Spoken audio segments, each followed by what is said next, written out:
ಎಲ್ಲರಿಗೂ ನಮಸ್ಕಾರ. ಇಲ್ಲಿ ನೋಡಿ, ಇವತ್ತು ನನ್ನ ಕೈಯಲ್ಲಿ 2 ಬಗೆಯ ಎಲೆಗಳುಂಟು. ಅದು ಸಹ ಹೆಚ್ಚಾಗಿ ನಮ್ಮ ಕರಾವಳಿಗಳ ಭಾಗದಲ್ಲಿ ಮನೆಗಳಲ್ಲಿ ಬೆಳೆಯುವಂತಹದ್ದು. ಇಲ್ಲದಿದ್ದರೆ ಸಹ ಅಂಗಡಿಗಳಲ್ಲಿ ಸಹ ದೊರಕುತ್ತದೆ. ಇದು ನುಗ್ಗೆ ಸೊಪ್ಪಾದರೆ ಇದು ಕರಿಬೇವಿನ ಸೊಪ್ಪು. ಈ 2 ಸೊಪ್ಪುಗಳಿಂದ ಇವತ್ತು 2 ಬಗೆಯ ಮನೆಮದ್ದುಗಳನ್ನು ನಾನು ನಿಮಗೆ ಹೇಳಿಕೊಡಲಿಕ್ಕಿದ್ದೇನೆ. ಇಲ್ಲಿ ನುಗ್ಗೆ ಸೊಪ್ಪಿನ ಆರೋಗ್ಯ ಫಲಿತಾಂಶಗಳು ನಿಮಗೆ ಗೊತ್ತಿರುವಂಥದ್ದೇ. ಅದರಲ್ಲೂ ನಾವು ಏಜ್ ಆಗ್ತಾ ಹೋದ ಹಾಗೆ ನಮ್ಮ ಚರ್ಮ ಸುಕ್ಕುಗಟ್ಟುತ್ತದೆ. ಈ ಸುಕ್ಕುಗಟ್ಟುವಾಗ ನಾವು ಡೈಲಿ ಈ ಒಂದು ಮೊರಿಂಗಾ ಲೀವ್ಸ್ ಅಂದರೆ ನುಗ್ಗೆ ಸೊಪ್ಪಿನ ಒಂದು ಸಣ್ಣ ಕಷಾಯವನ್ನು ಖಾಲಿ ಹೊಟ್ಟೆಯಲ್ಲಿ ಕುಡಿದ್ರೆ ಈ ಕೊಲಾಜಿನ್ ಅಂತ ಏನು ನಮ್ಮ ಬಾಡಿಯಲ್ಲಿ ಇರ್ತದೆ ಅದು ಕಡಿಮೆ ಆಗ್ತಾ ಹೋದ ಹಾಗೆ ಈ ಸುಕ್ಕುಗಟ್ಟುವಿಕೆ ಶುರುವಾಗ್ತದೆ ಅಂತೆ. ಅಂದರೆ ಈ ಕೊಲಾಜಿನ್ ಹೇಳಿದರೆ ಒಂದು ಗಮ್ಮಿನ ಹಾಗೆ, ಒಂದು ಪ್ರೋಟೀನ್. ಅದು ನಮ್ಮ ಈ ಸ್ಕಿನ್ನಿಗೆ ಒಂದು ಸ್ಥಿರತೆಯನ್ನು ಕೊಡುವಂತಹದ್ದು. ಆ ಸ್ಥಿರತೆ ಕಡಿಮೆ ಆಗ್ತಾ ಹೋದ ಹಾಗೆ ಏನಾಗ್ತದೆ, ನಮ್ಮ ಚರ್ಮ ಎಲ್ಲ ಭಾಗಗಳಲ್ಲಿ, ಮುಖದಲ್ಲಿ ಮೊದಲಿಗೆ ನಮಗೆ ಕಾಣಿಸಿರ್ತದೆ, ಕುತ್ತಿಗೆ ಭಾಗದಲ್ಲೆಲ್ಲ. ಸೊ ಅದಕ್ಕೆ ಇದರ ಒಂದು ಜ್ಯೂಸನ್ನು ಮಾಡಿ ಕುಡಿದ್ರೆ ಬೆಳಗಿನ ಹೊತ್ತಲ್ಲಿ, ಜ್ಯೂಸ್ ಅಂತ ಹೇಳೋದಿಲ್ಲ, ಒಂದು ಕಷಾಯ ರೀತಿಯಲ್ಲಿ.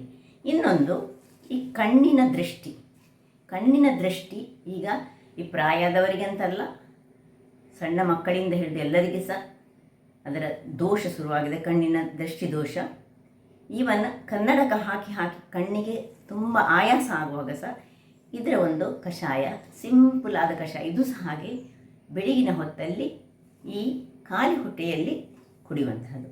ಹಾಗಾದರೆ ಈ 2 ರೀತಿಯ ಮನೆಮದ್ದನ್ನು ಯಾವ ರೀತಿ ಮಾಡುವುದೆಂದು ನೋಡಲು ಬನ್ನಿ. ಅಡಿಗೆ ಮನೆಗೆ ಹೋಗೋಣ. ಅದರ ಮೊದಲು ಯಾರೆಲ್ಲ ನನ್ನ ಚಾನಲನ್ನು ನೋಡ್ತಿದ್ದೀರಿ, ಯಾರೆಲ್ಲ ಇನ್ನೂ ಸಬ್ಸ್ಕ್ರೈಬ್ ಮಾಡಿಲ್ಲ, ದಯವಿಟ್ಟು ಸಬ್ಸ್ಕ್ರೈಬ್ ಮಾಡಿ, ಸಪೋರ್ಟ್ ಮಾಡಿ ಅಂತ ಹೇಳುತ್ತಾ ಹೋಗೋಣ. ವೀಕ್ಷಕರೇ, ಈಗ ಮೊದಲಿಗೆ ಕಣ್ಣಿನ ಆರೋಗ್ಯಕ್ಕೆ ಒಂದು 3 ದಳದಷ್ಟು ನಾವು ಈ ಕರಿ ಲೀವ್ಸ್ ತೆಗೆದುಕೊಳ್ಳೋಣ. ಚೆನ್ನಾಗಿ ತೊಳೆದು ರೆಡಿ ಮಾಡಿಟ್ಕೊಳ್ಬೇಕು. ಒಂದು ಚೂರು, ಒಂದಿಷ್ಟೇ, 1 ಚಮಚ ಅಥವಾ 2 ಚಮಚದಷ್ಟು ತೆಂಗಿನ ತುರಿ, ಇದನ್ನು ಸುರಿಗೆ ಇದರಲ್ಲಿ ಹಾಕ್ಕೊಳ್ಳೋಣ. 1 ಚಮಚ ತೆಂಗಿನ ತುರಿ ಆದರೆ 3 ಎಳೆಯಷ್ಟು ಕರಿ ಲೀವ್ಸ್ ಹಾಕಿ, ಒಂದು ಅರ್ಧ ಇಂಚಿನಷ್ಟು ಶುಂಠಿ ಚೆನ್ನಾಗಿ ತೊಳೆದುಕೊಂಡು ಸ್ವಲ್ಪ ಗುದ್ದಿ, ಇದಕ್ಕೆ ಸ್ವಲ್ಪ ಬಿಸಿ ತಣ್ಣಗಾದ ನೀರನ್ನು ಹಾಕೊಳ್ಳೋಣ.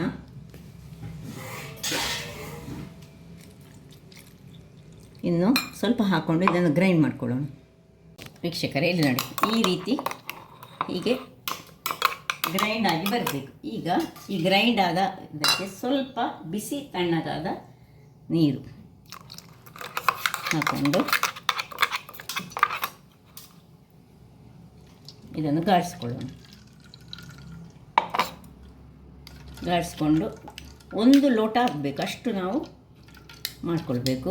ಸೊ ಶುಂಠಿ, ಕರಿ ಲೀವ್ಸ್ ಮತ್ತು ತೆಂಗಿನ ತುರಿ ಇಷ್ಟನ್ನು ಇನ್ನು ಸ್ವಲ್ಪ ಇದನ್ನು ಪುನಃ ಹಾಕ್ಕೊಂಡು ಬಿಸಿ ತಣ್ಣಗಾದ ಸ್ವಲ್ಪ ನೀರು ಹಾಕಿ 1 ಗ್ಲಾಸ್ನಷ್ಟು ಮಾಡಿಕೊಡೋದು.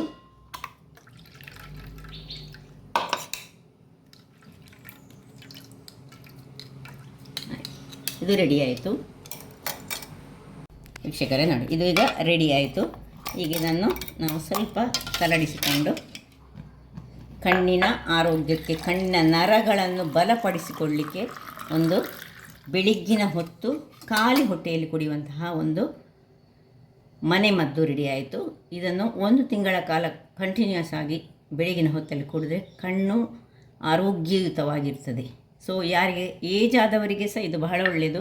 ಸ್ವಲ್ಪ ಕನ್ನಡಕವನ್ನು ಇಟ್ಟು ಕಣ್ಣು ತುಂಬ ದಣಿದಿದ್ದರೆ ಇಂಥದ್ದನ್ನು ಮಾಡಿಕೊಡ್ರೆ ಒಳ್ಳೆಯದು. ಇನ್ನೀಗ ಇದು ಕೊಲೆಜಿನ್ ಅಂಶವನ್ನು ಹೆಚ್ಚಿಸುವಂತಹ, ಅಂದರೆ ನಮ್ಮ ತ್ವಚೆಯನ್ನು ಚೆನ್ನಾಗಿ ಗಟ್ಟಿಗೊಳಿಸುವಂತಹ, ಕಾಂತಿಯುಕ್ತವಾಗಿ ಮಾಡುವಂತಹ ಇನ್ನೊಂದು ಮನೆಮದ್ದು. ಇದಕ್ಕೀಗ 1 ಲೋಟದಷ್ಟು ನೀರನ್ನು ಹಾಕ್ಕೊಳ್ತಿದ್ದೇನೆ. ಒಂದು ಪಾತ್ರೆಯನ್ನು ಇಟ್ಟುಕೊಂಡಿದ್ದೇನೆ. 1 ಲೋಟ ನೀರಿಗೆ ಈ ತೊಳೆದಿಟ್ಟುಕೊಂಡಂತಹ ನೋಡಿ ಈ ನುಗ್ಗೆ ಸೊಪ್ಪು 3 ಸ್ಟ್ರಿಂಗಿನಷ್ಟು ಹಾಕ್ಕೊಂಡ್ರೆ ಆಯಿತು. ನೋಡಿ, ಇಷ್ಟನ್ನು ಹಾಕಿ ಇದನ್ನು ಒಮ್ಮೆ ಚೂರು ತಿರುಗಿಸಿಕೊಂಡು ಈ 1 ಲೋಟ ನೀರು ಅರ್ಧ ಲೋಟ ಆಗುವಷ್ಟು ನಾವು ಈಗ ಇದನ್ನು ಕುದಿಸ್ಕೊಳ್ಬೇಕು. ವೀಕ್ಷಕರೇ, ಒಂದು 5 ನಿಮಿಷಗಳ ಬಳಿಕ ನೋಡಿ ಒಳ್ಳೆ ನುಗ್ಗೆ ಸೊಪ್ಪನ್ನು ಹೀಗೆ ಸ್ವಲ್ಪ ಕಲಡಿಸ್ಕೊಳ್ಬೇಕು. ಕಲಡಿಸ್ಕೊಂಡು ಒಂದು ಓಪನಲ್ಲಿ ಇಟ್ಟುಕೊಂಡು ಇನ್ನು 1 ನಿಮಿಷಗಳ ಕಾಲ ಸ್ವಲ್ಪ ಕುದಿದೆ. ಅದು ವೀಕ್ಷಕರೇ ನೋಡಿ 1 ನಿಮಿಷ ಆಯಿತು. ಇನ್ನು ಇದನ್ನು ಮುಚ್ಚಳವನ್ನು ಮುಚ್ಚಿ ಆಫ್ ಮಾಡಿಕೊಂಡು ಒಂದು 5 ನಿಮಿಷ ಅದರಲ್ಲೇ ಬಿಡೋಣ. ಆಮೇಲೆ ನಾವು ಅದನ್ನು ಸೋಸಿಕೊಳ್ಳಿಕ್ಕುಂಟು. 5 ನಿಮಿಷಗಳ ಬಳಿಕ ನೋಡಿ ಇನ್ನೂ ಸಹ ಬಿಸಿ ಬಿಸಿಯಾಗಿ ಉಂಟು. ಇದನ್ನು ತುಂಬ ಬಿಸಿಯಾಗಿ ಕುಡಿಲಿಕ್ಕಲ್ಲ, ಇದನ್ನು ಸ್ವಲ್ಪ ಹೊತ್ತು ಒಂದು ಪಾತ್ರೆಗೆ ಇದನ್ನು ಶಿಫ್ಟ್ ಮಾಡಿಕೊಳ್ಳೋಣ. ನೋಡಿ ಕಲ್ಲರ್ ಸ್ವಲ್ಪ ಈ ಚೇಂಜ್ ಆಗಿ ಇಲ್ಲಿ ಬರ್ತದೆ. ಸೊ ನಿಮಗೆ ಗೊತ್ತಿರೋ ಹಾಗೆ ಕೊಲೋಜಿನ್ ನಮ್ಮ ಸ್ಕಿನ್ನನ್ನು ಟೈಟ್ ಮಾಡುವಂತಹ ಒಂದು ಪ್ರೋಟೀನ್ ನಮಗೆ ಅಗತ್ಯ ಉಂಟು ಸ್ವಲ್ಪ ಏಜ್ ಆದಮೇಲೆ.